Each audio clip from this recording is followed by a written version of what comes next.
Doubles. Yeah, the tempo with that psychedelic music. It drives me crazy every time. Well, believe me, as I prepared myself for this video, I never would have guessed that this tempo would score so bad as much. But if you take a more precisely look on the categories, you will realize that this dungeon is a masterpiece. It's really complex, not least because of the concept concerning the currents and its different directions you can influence. You have to open different pipes so that you can use its water power, and this water power takes effect at different places in the temple, and it's a bit confusing sometimes, but not as much as in the water temple. Oh, I'm repeating myself. But still enough to cast a spell over you. That's not all that makes it innovative and creative. You have to use the powers of fire and ice to solve the tricky riddles in this terrific waterworks. Freeze water to stop a water wheel, or turn the water of two pipes on so that a turning wheel will stop. Fantastic! To crown it all, you will face a tough opponent, a giant fish called Georg, that will make life unpleasant for you. In my opinion, one of the hardest bosses in the series.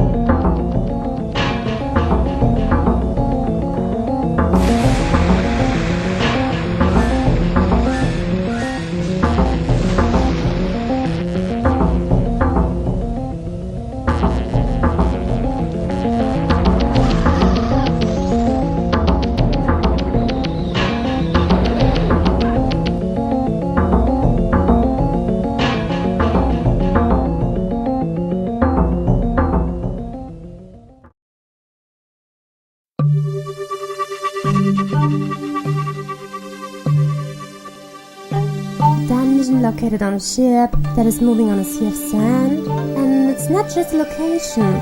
In spite of the middling design, one can experience a great atmosphere, especially because of the music outside and inside of the ship. The construction of the ship underlines the complexity of the dungeon. Once you have pushed special switches, you'll be able to reach other entrances from outside by lifting a small boat, for example, or by climbing the mast of the ship. In this dungeon, you will be confronted with the time stone concept again. Might not sound so innovative, but the fact that there is only one time stone that can be switched offers many possibilities. You have to switch the time stone by shooting arrows through windows or through holes in the ceiling, for example. Well, it's a pity that fire revealed everything how to solve such great intelligent puzzles.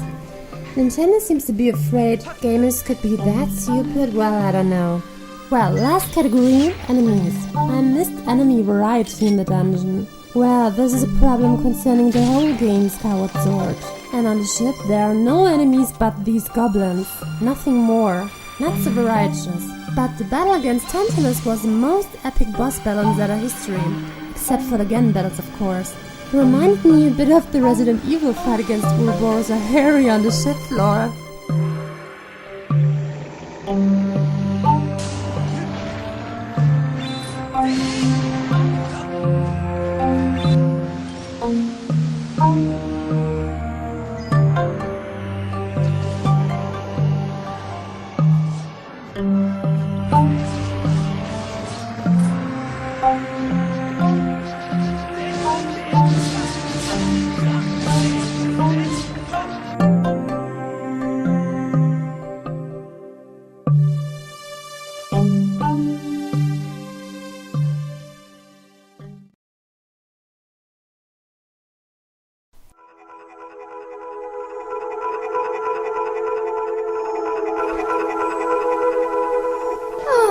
Every time I hear that sound, it's fascinating me, making me floating on air and scaring the hell out of me at the same time. Perfect atmosphere, absolutely nothing to complain about. You visit this dungeon and you feel lost, you feel like you're investigating an ancient ruin or a castle deep, far deep in the woods. Nobody ever had been before. And that's exactly what it's supposed to be.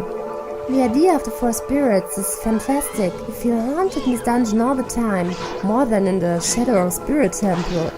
So paradoxical. You can twist rooms and get twisted by innovative riddles and an intelligent concepted complexity.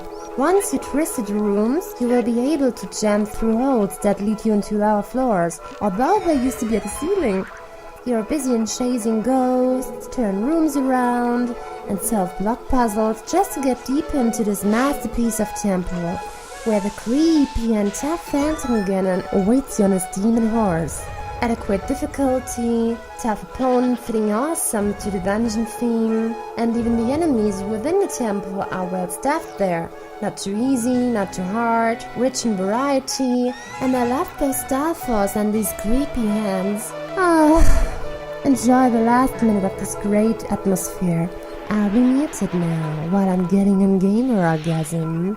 No joke, I'm not that freaky, am I?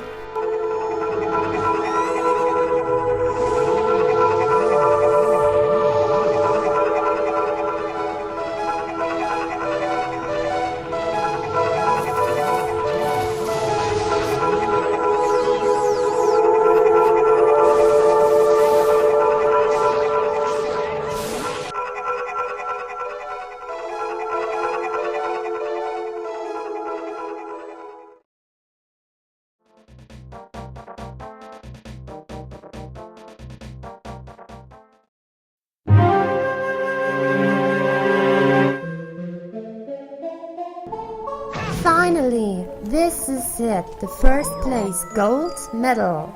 I didn't expect this dungeon at the top by myself, but it's true. At the end of a long journey in the snowy peaks awaits up the House of the Yeti. But not just the house, a whole mansion full of luxurious furniture, carpets, chandeliers, just like a castle that was built high up on the mountains. Even weapons, armors and cannons can be found, but not just for decoration purposes. You have to use the cannons to remove obstacles in the way, the giant ice blocks, until you're able to destroy them with a spiked mace, a totally uncommon item in the Zelda series. And the cannon concept also serves another purpose. You have to transport the cannonball throughout the whole mansion so that you can use the cannons to free your way in new areas of the mansion. Herein lies most of the complexity the dungeon offers to the gamer, except for the three-parted layout. First go there, then there, search a cheese, cook a soup, I've lost my balls, go find them. Damn, I'm free! Well, I'm wondering how to have sex. But okay.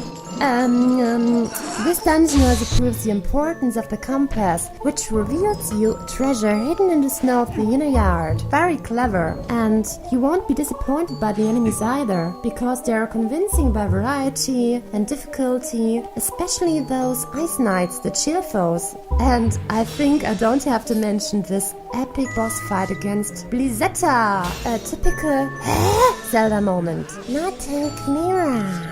Not take mirror. Okay. Yeah, that's it. That was my top 10 of the best Zelda dungeons in history. I enjoyed making this video, and I hope you enjoyed it too. In the next and last part, I will show you the other dungeons and how I scored them. So, enjoy the last minute of this great, fascinating, amazing dungeon.